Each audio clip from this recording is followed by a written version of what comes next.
Gujarat police દ્વારા operation mule hunt કરીને જે સાયબર ફ્રોડમાં જે ગેરકાયદેસર રીતે નાણાં મેળવવાની જે પ્રવૃત્તિ ચાલે છે તે અંતર્ગત જે સાયબર ક્રાઇમ કરી અને અલગ અલગ ઇસમો દ્વારા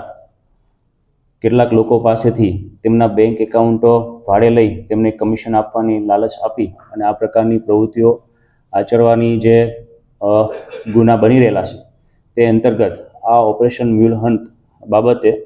જૂનાગઢ ક્રાઇમ બ્રાન્ચના પીઆઈ શ્રી અને તેમની ટીમને જે નેશનલ એનસીસી આરપી પોર્ટલ છે તે ડેટા એનાલિસિસ આ ઉપરાંત હ્યુમન સોર્સિસ અને ટેકનિકલ સર્વેલન્સના આધારે જે માહિતી મળેલી તે મારફતે જૂનાગઢના પણ કેટલાક ઇસમો આ પ્રકારની ગુનાહિત પ્રવૃત્તિઓમાં સંડોવાયેલા છે તે માહિતી મળતા એ ડિવિઝન પોલીસ સ્ટેશનમાં આ તમામ ડેટાઓ એનાલિસિસ કર્યા બાદ જે જાણવા જોગ આપેલી, જેના અંતર્ગત એ ડિવિઝન પોલીસ સ્ટેશનના પીઆઈસી વાયએન સોલંકી દ્વારા ગઈકાલે જે ફરિયાદ દાખલ કરવામાં આવેલી તેમાં બીએનએસની કલમ 317(2) અને 4 તેમજ આઈટી એક્ટની કલમ 66D મુજબ ગુનો દાખલ કરવામાં આવેલો. આ ગુનો કુલ છે 14 ઇસમો વિરુદ્ધ દાખલ કરવામાં આવેલો છે. મૂળ આ ગુનાના આરોપીઓની એમો જે અલગ અલગ છે 52 જેટલા એકાઉન્ટો કમિશન આપવાની લાલચ આપી અને ભાડે મેળવેલા. ત્યારબાદ આ એકાઉન્ટોમાં છે સાયબર ફ્રોડ તથા ઓનલાઈન ગેમિંગના રૂપિયા જમા કરાવી અને તેમના મળતિયાઓ મારફતે એટીએમથી કે ચેકથી આ રૂપિયા વિડ્રો કરવામાં આવતા. આ વિડ્રો કર્યા બાદ જે એકાઉન્ટ ધારકો હતા તેમને કમિશન આપેલ. ત્યારબાદ જે મુખ્ય આરોપીઓ છે અલી મોહમ્મદ ઉર્ફે આસિફ થેબા અને રાજુ ઉર્ફે રામભાઈ ભાવનગરવાળો આંગડિયા મારફતે આ રૂપિયા મોકલી આપતા, જેનું યુએસડીટીમાં ટ્રાન્સફર કરતા અને આ જે રકમ છે આરોપી નંબર 14 ઇરફાન જાદુગર જે દુબઈવાળો છે તેને મોકલી આપતા. આમ પૂર્વ આયોજિત આખું કાવતરું રચી